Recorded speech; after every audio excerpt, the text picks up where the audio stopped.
தமிழ் குரல் நேயர்களுக்கு வணக்கம். இன்றைய நமது சிறப்பு விருந்தினர் அரசியல் திறனாய்வாளர் வில்லவன் ராமதாஸ் அவர்கள். தோழர் வணக்கம். வணக்கம் தோழர், அலாஸ்காவில் அமெரிக்காவுக்கும் ரஷ்யாவுக்கும் இடையான பேச்சுவார்த்தை நடந்தது. இந்த பேச்சுவார்த்தையில் குறிப்பிடத்தக்க முன்னேற்றங்கள் ஆகலைன்னா இதனுடைய பலனாக இந்தியாவுக்கான வரிகள் இன்னும் அதிகரிக்கப்படும் அப்படின்னு சொல்லி பேசப்பட்டது. எப்படி பார்க்குறீங்க? அந்த பேச்சுவார்த்தைக்கு பிறகு அந்த மாதிரி ஏதாவது விஷயம் நடக்குதா? அப்படி தான் நடக்கிற ப்ராக்ரஸ் அப்படி தான் இருக்குது.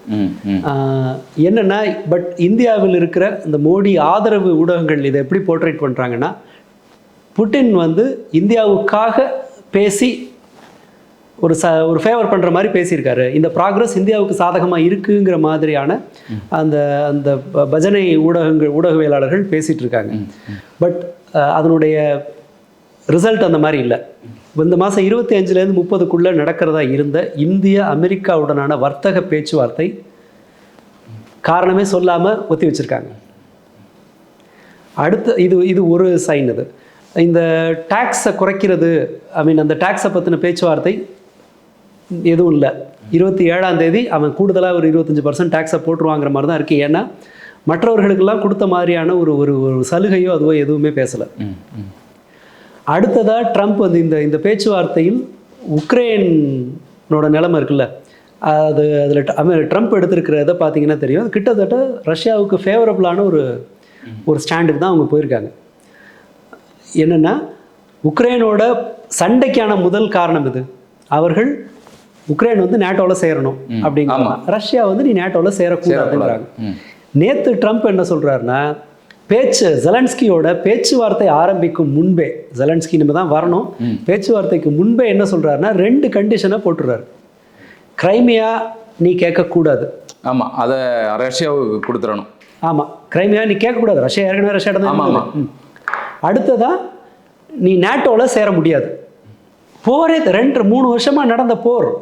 ஆமாம், இதுக்கு அடிப்படை காரணமே. அப்படின்னா என்ன அர்த்தம்? அது தோல்வி தான், உக்ரைனுக்கு தோல்வி தான். அமெரிக்காவை நம்பினதோட விளைவு உக்ரைனுக்கு தோல்விங்கிறது தான் கடைசி யதார்த்தம். அதுதான். பட் இவங்க ஜெலன்ஸ்கிக்கு வேறு வழி கிடையாது.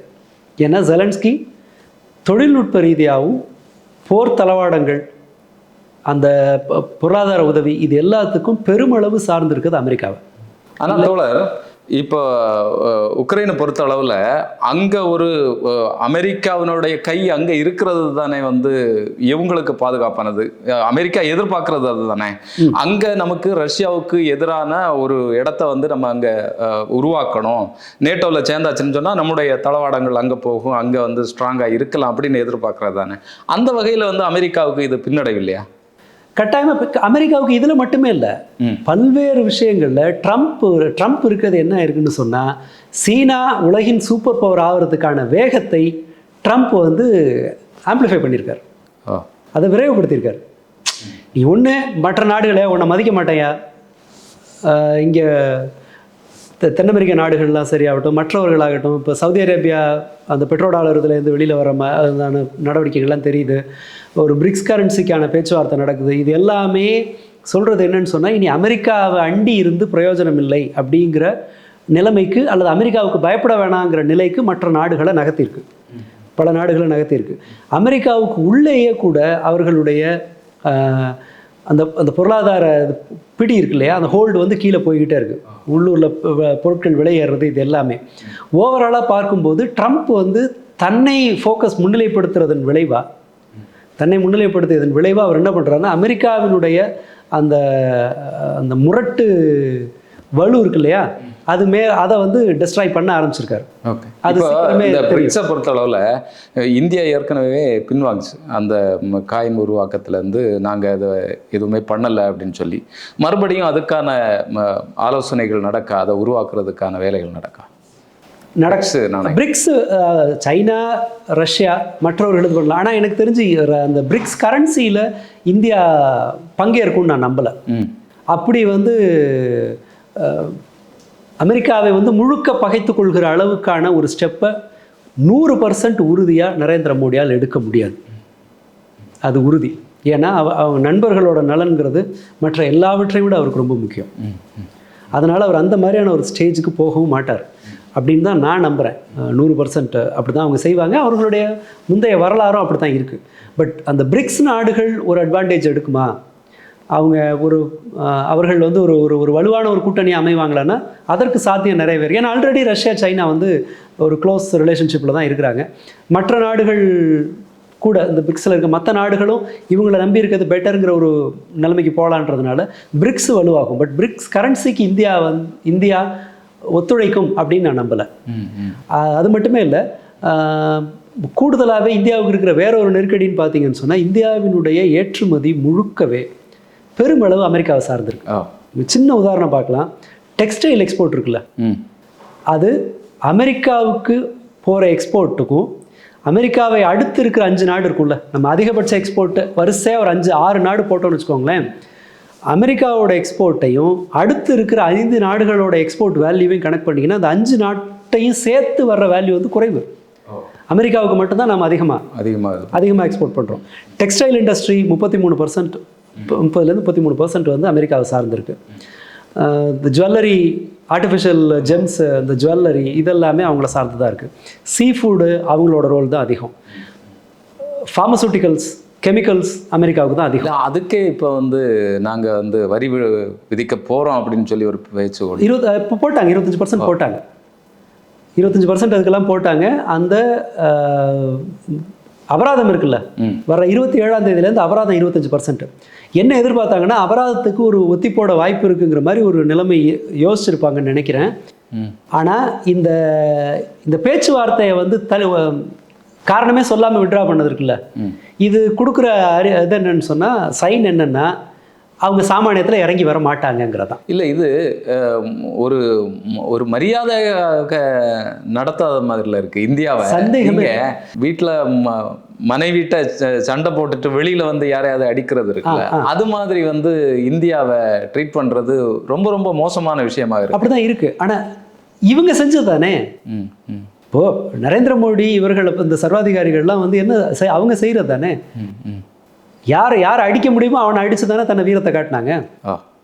தொடர்ந்து அவர்களுடைய அவங்க வந்து நியூஸை புதுசாக உருவாக்குகிற செய்தியாக இருக்கட்டும், ஒன்றுமே இல்லை. ஒரு 2019 தேர்தலின் போது எங்கேயோ ஒரு நடிகர் அவர் தற்கொலை பண்ணிக்கிறாரு. அவருக்கு தீவிரமான மனநல பிரச்சனை இருக்குது. தேசிய ஊடகங்களை கிளப்பி விட்டு அந்த சூன்னு சொன்ன அந்த நாய் குலைக்கும் தெரியுமா, அந்த மாதிரி அந்த நடிகர் பேர் என்ன, சுஷாந்த் சிங் ராஜ்புத். அவர் வந்து அவருக்கு ஒரு கடுமையான மனநல பிரச்சனை. சும்மா ஒரு போலீஸ் விசாரிச்சாலே தெரிஞ்சிருக்கும். அவர் வந்து மெடிக்கேஷனில் இருக்காரு, அவர் காதலி ஒருத்தவங்க இருக்காங்க, அவர் தற்கொலை பண்ணிக்கிறார். இதுதான் கதை. அதில் போதை பொருள் பயன்பாடு இப்படின்னு எல்லாம் நிறைய அது சினிமாவில் அது அநேகமாக இருந்தே தெரியும். பல பேர் சொல்லிட்டாங்க சினிமா இண்டஸ்ட்ரி இது வந்து அந்த நைட் லைஃப் இருக்கிறவங்க வேற, அது ஒரு தனி சப்ஜெக்ட் கட்டாயமாக இருந்திருக்கும். ஆனால் அவருக்கு ரொம்ப கடுமையான மனநல பிரச்சனைகள் இருந்திருக்கு அப்படிங்கிறது அப்போ ஆரம்பகட்ட விசாரணையிலே தெரிஞ்சிருக்கும். ஆனால் பீகாரில் ஓட்டு வாங்கிறதுக்காக பீகார்காரர் ஒருத்தர் தற்கொலையை கொலை மாதிரி போர்ட்ரேட் பண்ணி அதை மேலே பேசி அந்த தெருநாய் குழந்தைகளை கடிச்சு கொதற காட்சியை போல அந்த ரியா சக்கரவர்த்தின்னு நினைக்கிறேன், அந்த அந்த அந்த நடிகையை வந்து விரட்டுன்னு விரட்டி அவங்களுடைய கண்ணியமான வாழ்க்கையை வந்து பல மாதங்களுக்கு கேள்விக்குள்ளாக்கி ஒரு அசிங்கமான ஒரு நாடகத்தை நடத்தினாங்க. அதுக்கும் இவங்களோட தேர்தல் வெற்றிக்கும் அந்த அந்த அந்த பிள்ளைக்கும் சம்மந்தமே கிடையாது. ஆனால் தனக்கு தேவைன்னு வரும்போது ஒரு அப்பாவியை வந்து டிஷ்யூ பேப்பர் மாதிரி தொடச்சி தூக்கி போகிறதுக்கு பயன்படுத்துனாங்க இல்லையா, அது அமெரிக்கா பண்ணுறான். ரஷ்யாவோட நீ பேச்சு நடத்துகிற, உக்ரைனா ரஷ்யா அந்த சண்டைக்காக நீ பேச்சு நடத்துகிற, அது ஒரு நியூஸ் வருது பாருங்க. அந்த பேச்சுவார்த்தை தோல்வியில் முடிந்தால் இந்தியாவுக்கு ஆபத்து. இந்தியா எங்கே சம்மந்தமே இல்லை. இந்தியா தான் பெட்ரோல் நிறைய வாங்குதா அப்படின்னு கேட்டால் அதுவும் கிடையாது. சைனா தான் நிறைய வாங்குறாங்க. இன்ஃபேக்ட் இந்தியா ஒரு வாரத்துக்கு பக்கமாக தன்னுடைய எண்ணெய் இறக்குமதியை ஹால்ட் பண்ணாங்க, ரஷ்யாவிலேருந்து நிறுத்தி வச்சாங்க. ஆனால் பிரச்சனை என்னன்னு சொன்னால், நாம் முன்பே விவாதித்தோம், இங்கு சிக்கல் எண்ணெய் வர்த்தகம் அல்ல. அண்ட் இந்தியா ஒரு கிளாரிஃபை பண்ணிடுச்சு. ஜோ பைடன் பீரியடில் அமெரிக்கா சொல்லி தான் ரஷ்யாவில் எண்ணெய் விலையை கட்டுப்பாட்டில் வைப்பதற்காக அமெரிக்கா சொல்லித்தான் இந்தியா எண்ணெயை வாங்கிடுச்சுன்னு இந்திய தரப்புலேருந்தே செய்தி வந்து, அதெல்லாம் மீறி அந்த எண்ணெயை நிறுத்திட்டு திரும்ப எண்ணெயை வாங்க ஆரம்பித்தாங்கன்னா பிரச்சனை எண்ணெய் இல்லை. அப்போ என்ன பிரச்சனை? அவங்களுக்கு வேண்டியது என்னன்னு சொன்னால் விவசாய பொருட்களுக்கான சந்தையை, அமெரிக்க விவசாய உற்பத்தி பொருட்களுக்கான சந்தையை இந்தியாவில் திறக்கணும். ஏன்னா வாங்குறதுக்கு ஆள் இருந்தால் தானே அது வரும். நீங்கள் அந்த மார்க்கெட்டை வந்து வாங்குறதுக்கு அங்கே நிறைய பெரும் முதலாளிகளும் நிலத்தில் முதலீடு பண்ணுறாங்க. மைக்ரோசாஃப்ட் ஓனர்லாம் நிறைய லட்சக்கணக்கில் ஏக்கர் நிலம் வாங்குறாரு.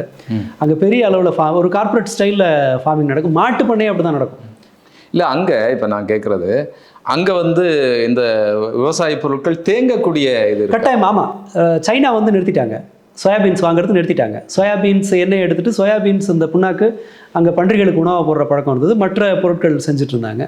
ஸோ அதை வந்து சைனா நிறுத்துறான். சைனா நிறுத்திட்டான்னா மாற்றாக அவங்க என்ன பண்ணுறாங்க, அவங்க வந்து தென் அமெரிக்க நாடுகள்லேருந்து வாங்குறாங்க சோயாபீன்ஸை. அவங்க எங்கே இருந்தும் ப்ரொக்யூர் பண்ணிட முடியும். அவங்களுக்கு அதுக்கான ஆல்டர்னேட் இருக்குது. இல்லை நீ யூஸ் பண்ணாதான்னு சொன்னால் கதை முடிஞ்சு போச்சு. அங்கே அது ஒரு பெரிய நெருக்கடியில் அண்ட் போட்டே ஆகணும்னு கிடையாது. இப்போ உங்களுக்கு அந்த உணவை சுலபமாக மாற்றீடு பண்ண முடியும். பட் அவங்க வந்து தென் அமெரிக்காவிலேருந்து ப்ரொக்யூர் பண்ணுறாங்க. இப்போ அது சோயாபீன்ஸுங்கிறது இல்லை, அவர் ஒட்டு மொத்தமாகவே இந்திய சந்தை அமெரிக்க விவசாய பொருட்களுக்கு திறக்கப்படாமலே இருந்தது. அது இந்திய விவசாயிகளை பாதுகாக்கிறதுக்காக. வேறு உலகத்தில் வேறு எங்கேயுமே கிடையாது. 50 விழுக்காடு மக்கள் இந்தியாவில் மட்டும்தான் விவசாயத்தை சார்ந்திருக்காங்க. அமெரிக்காவில் அது 1% பக்கமாக தான் இருக்குது. ஐரோப்பாலே அது ஒரு பெரிய இது இல்லை. பெருமளவு மக்கள் வந்து விவசாயத்தை சார்ந்து இல்லை. இங்கே விவசாயத்தை சார்ந்து இருக்காங்க. அவங்கள காப்பாற்றணுங்கிறதுனால ஒரு ஒரு உலகளாவிய ஒப்பந்தம் அது. யாரோட நலனையும் பாதித்து வர்த்தகம் நடக்கக்கூடாதுங்கிறதுனால வந்த ஒப்பந்தம் அது. பட் இப்போது ட்ரம்ப்புக்கு ஒரு சக்ஸஸ் தேவைப்படுது. பல்வேறு இடங்களில் அவர் தலையை நுழைச்சி அது வந்து பேக் ஃபயர் ஆயிருக்கு. நீங்கள் கவனித்து பார்த்தீங்கன்னா வந்த ஒரு நாளில் நிறுத்துவேன்னாரு ரஷ்யா உக்ரைன் போரை. நிறுத்தவே முடியல. இன்ஃபேக்ட் ட்ரம்ப் தன்னுடைய வாய்ஸ் அன்னைக்கு மாத்துறாரு. பங்கேற்பேங்கிறார். போரை நிறுத்துவேன்னு இப்போ சொல்லலை. நிறுத்துறதுக்கு நாங்கள் முழுசாக முயற்சி பண்ணுவோம், எல்லா முயற்சியும் பண்ணுவோங்கிற லெவலுக்கு அவர் இறங்கி வந்துட்டார். அந்த போரை அவரால் நிறுத்த முடியல. காசா போர் நிறுத்தவே முடியல அவரால். நிறுத்த முடியலன்னா என்னவோ பண்ணி பார்த்தாரு. ஈரானுடைய இது வந்து இவங்களுக்கு எதிர்பார்க்காத அளவில் இல்லை இஸ்ரேல் ஒத்துக்கல. இவங்களோட குறைந்தபட்ச டிமாண்டை கூட இஸ்ரேல்காரன் ஒத்துக்கல. ஆனால் இஸ்ரேலை சப்போர்ட் இஸ்ரேல் இவனை மிரட்டல் லெவலுக்கு தான் இருக்கிறான். அதான் நிலைமை. இப்போ காசா போரை நிறுத்த முடியல.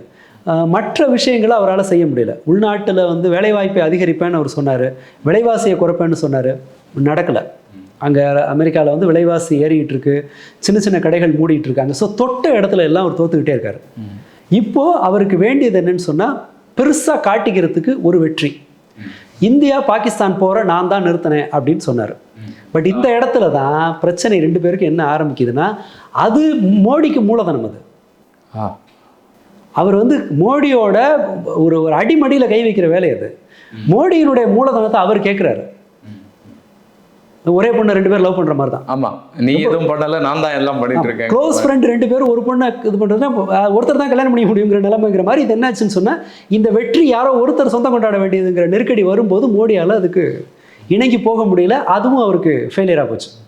இவர் இப்போ வந்து இந்தியாவை வீழ்த்துறதன் மூலமாக தன்னுடைய பேரை வந்து வீழ்த்துவதுன்னு இல்லை, ரைட், அதை வழிக்கு கொண்டு வருவதன் மூலமாக அது அங்கே ஒரு ட்ரேட் அக்ரிமெண்ட்டை வெற்றிகரமாக முடிப்பதன் மூலமாக நான் இதுவரைக்கும் இருந்த அமெரிக்காவில் கடந்த 50-70 வருஷமாக இருந்த ஜனாதிபதி யாராலும் செய்ய முடியாத ஒரு சாதனையை நான் பண்ணியிருக்கேன். அமெரிக்காவினுடைய அதிகபட்ச ஏற்றுமதியில் இருக்கிற விவசாய பொருட்களுக்கு ஒரு பெரிய சந்தையை நான் தான் கேப்சர் பண்ணி கொண்டு வந்திருக்கேன் அப்படின்னு ப்ரூவ் பண்ண ஒரு விரும்புகிறாரா இருக்கும். எனக்கு ஒரு கேள்வி தோழர். இது வந்து இப்போ அமெரிக்காவிலேருந்து வரக்கூடிய செய்திகள்னு சொல்லப்படுது. இந்த ட்ரம்ப் வந்து இந்த வரியை அதிகரித்த பிறகு செலவினங்கள் வந்து அமெரிக்கர்களுக்கு அதிகரிக்கும். குரோசரி ஏன்னா இந்தியாவிலேருந்து கொஞ்சம் தரமான பொருட்கள் போகிறதாக சொல்கிறாங்க, மசாலா பொருட்கள் இந்த மாதிரியான. இல்லை, அங்கே 45 லட்சத்துக்கு மேற்பட்ட இந்தியர்கள் இருக்காங்க. அமெரிக்காலே பல பேர் வந்து இந்த ஸ்பைசி இந்தியன் ஃபுட்டை விரும்புகிற போக்கு இருக்குது. இன்னொரு சில ரிப்போர்ட் சொல்கிறது என்னன்னா, கிட்டத்தட்ட 10 மாகாணங்களில் இந்தியர்களோட அட்ராசிட்டி ஜாஸ்தியாக இருக்குன்ற மாதிரியெல்லாம் வருது. ஹிந்தி ஒரு மொழியாக பயிற்று மொழியாக ஸ்கூல்களில் வந்து கம்பல் பண்ணுறாங்க, பேரண்ட்ஸ் போய் கம்பல் பண்ணுறாங்க, ரோட்டில் கலாட்டா பண்ணுறாங்க, ரியல் எஸ்டேட் ரேட்டை ஏற்றி விட்டாங்கன்னு சொல்லி 10 மாகாணங்களில் இந்த நெருக்கடி இருக்குன்னு சொல்லி அமெரிக்காக்காரர்கள் பேசுகிறாங்க. ஸோ அந்த சந்தை இருக்குல்ல, அமெரிக்காவில் இருக்கிற ஒரு 50 லட்சம் பேர், அவங்கன்னு பார்த்தா 1 கோடி பேர் இருக்கிற ரொம்ப பெரிய சந்தை இருக்கிறதுனால இந்திய பொருட்கள் அங்கே போகுது. இந்த மசாலா அது எல்லாமே போகுது. அது அப்படி அது அமெரிக்கர்களுக்கு ஒரு நெருக்கடி தான். கட்டாயம் அதிகரிக்கும். ஆமாம், அவர் அதை பற்றி கவலைப்படுற. அவர் என்ன சொல்கிறாருன்னு சொன்னால் வரி வருது இல்லை, வரலாற்று இல்லாத அளவுக்கு வரி வருது. அரசாங்கத்துக்கு வரும், ஆனால் மக்களுக்கு மக்களுக்கு அதை வச்சு அதாவது சொல்லுவாங்க, நம்ம வந்து ஏதாவது அவர் சொல்ல வர்றது என்னன்னு சொல்றது அவருக்கு ஒரு ப்ராமிஸ் பண்ணியிருக்காரு இல்லையா, தற்காலிகத்துக்கு ஒரு பிரச்சனை இருக்கும், அதன் பிறகு சரியாகும், வேலை வாய்ப்பு ஜாஸ்தியாகும், இப்படி அடித்தா தான் இங்கே இன்வெஸ்ட்மெண்ட் வரும், அமெரிக்காவில் வந்து உற்பத்தி நடக்கும் அப்படின்னு சொல்லிட்டு. ஆனால் ட்ரம்ப் வந்து அந்த மாதிரியான ஒரு நடவடிக்கை எடுக்கிற மாதிரி எனக்கு தெரியல. இப்போ இந்தியாவில் டெக்ஸ்டைல் இதை மாதிரியான பொருட்கள் எல்லாத்துக்கும் வரி போட்டிருக்காங்க, எலக்ட்ரானிக்ஸுக்கு அது இல்லை, அது பொருந்தாது. ஏன்னா இங்கே எலக்ட்ரானிக்ஸ் ஏற்றுமதியில் பெருமளவு இருக்கிறது வந்து ஆப்பிள் ஃபோனு. ஆப்பிள் ஃபோனு வரி போட்டிங்கன்னு சொன்னால் அது நேராக அடிக்க போகிறது யாருன்னு சொன்னால் ஆப்பிள் கம்பெனி தான் அது அடிக்க போகுது. டிம் குக் போய் பேசினார், பிரச்சனை சால்வ் ஆகிடுச்சு, எலக்ட்ரானிக் கூட்ஸுக்கு வரியை வந்து குறைச்சிட்டாங்க. ஸோ உங்களுக்கு ஒரு விஷயம் நம்ம புரிஞ்சுக்கணும், ஒரு குறைந்தபட்சம் ஒரு கம்பெனியோட இன்ட்ரெஸ்ட்டுக்காகவே அமெரிக்கா ஒரு எலக்ட்ரானிக்ஸுக்கான வரியை குறைக்குது அப்படின்னு சொன்னால் மற்ற பொருட்களுக்கு நம்மளால் லாபி பண்ண முடியலைன்னா என்ன அர்த்தம்னா, நீ அமெரிக்காவை கட்டுப்படுத்துறதுக்கான இடத்தில் நாம் இல்லை அப்படிங்கிறது அர்த்தம். சைனா மேலே 150% டேக்ஸ் போட்டான், 145% டேக்ஸ். இன்ன வரைக்கும் அது அமலுக்கு வந்துச்சுன்னு நினைக்கிறீங்களா? வரும், கரெக்டாக அந்த டைம் வரும், 90 நாள் எக்ஸம்ஷன் கொடுப்பாரு. எழுதி வச்சுங்க, இந்த 90 நாள் முடியும் போது அடுத்த 90 நாள் கொடுப்பாரு அவர். ஏன்னா சைனாவை பகைச்சிக்கிட்டு அமெரிக்கா டே டு டே லைஃப்பை கூட அவங்களால நடத்த முடியாது. எல்லாத்தையும் சீனாவை சார்ந்து இருக்கிறாங்க. இன்னொரு வேலை செஞ்சுருக்கான், அவன் திருப்பி அடிக்கிறதெல்லாம் வந்து அமெரிக்காவை இன்னும் மோசமாக பாதிக்குது. சிப்பு சொன்னாங்க, என்விடியா சிப்பு, அவன் ஒரு அமெரிக்கா தர்றேன்னு சொன்ன சிப்பை வாங்காதன்ட்டான். இவர்கள் அந்த திருப்பி அந்த ரேர் எர்த் மினரல்ஸை கொடுக்க முடியாது அப்படின்ட்டான். சீனா திருப்பி அடித்தா நம்மளால் தாங்க முடியாது அப்படிங்கிறது அமெரிக்காவுக்கு தெரியுது. அதனால் அவர்களுக்கு சலுகை மேலே சலுகையாக கொடுத்துட்ருக்காங்க. பட் இந்தியாவுக்கு திருப்பி அடிக்கிறதுக்கு ஒன்றும் இல்லை, நாம் மிரட்டுறதுக்கு ஒன்றும் இல்லை, எந்த அதுவும் இல்லைன்றதுனால அவன் நம்மளை வந்து திருப்பி அடிக்கிறான். இதுக்கு மேலே ஒரு மன்றாடும் நிலையில் தான் இந்தியா எல்லாத்தையும் கேட்குது. நீங்கள் இந்த ப்ராக்ரஸை கொஞ்சம் நம்ம ஆரம்பத்துலேருந்து கவனிச்சோன்னா சரியாக இருக்கும்னு நினைக்கிறேன்.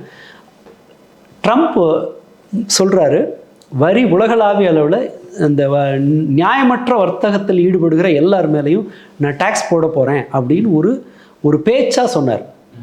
சொன்ன கையோட உலகத்தில் வந்து ரியாக்ஷன், இதில் அநியாயம் அப்படின்னு எல்லாரும் பேசும்போது உலகின் ஒரே நாடு அமெரிக்காவுக்காக முன்பே தானாகவே வரியெல்லாம் குறைச்சது இந்தியா தான். அதை எப்படியெல்லாம் செய்யலான்னு பேசுகிறதுக்கான ஏற்பாடுகளை ஆரம்பத்தில் ஃபஸ்ட்டு ஆரம்பித்த நாடு இந்தியா.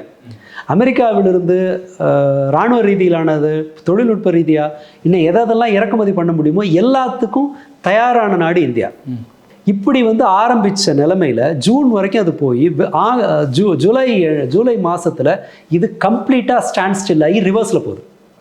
அப்படின்னா நாம் வந்து எவ்வளவு சரண்டராக தயாராக இருந்தும் நம்மளால் சகிச்சிக்க முடியாத அளவுக்கான டிமாண்டை அவர் மேலே வைக்கிறார். இல்லை, இங்கே வந்து ஒரு அரசியல் பலம் இல்லாதது, இல்லைன்னா இங்கே இருக்கக்கூடிய பொருளாதாரத்தை வலுவாக நிறுத்தாதது இதுக்கு ஒரு காரணமாக கட்டாயமாக அதுதான். நாம் இந்த மாதிரியான ரொம்ப ஓவர் கான்ஃபிடென்ஸாக இருந்துட்டோம் அப்படிங்கிறது தான் விஷயம் தெரிஞ்சவங்களோட அப்சர்வேஷன். என்னன்னு சொன்னால், இந்தியா ரொம்ப அதீத கான்ஃபிடென்ஸில் இருந்துருச்சு. ஓகே, நமக்கு அப்படி நடக்காது அப்படின்னு நினச்சிருப்பாங்க. அல்லது என்ன அமெரிக்கா சொல்கிறதெல்லாம் தானே அது அமெரிக்கா வேண்டுகோளை நிராகரிக்கிற சூழ்நிலை நமக்கு வரும்னு அவங்க நம்பியிருக்க மாட்டாங்க.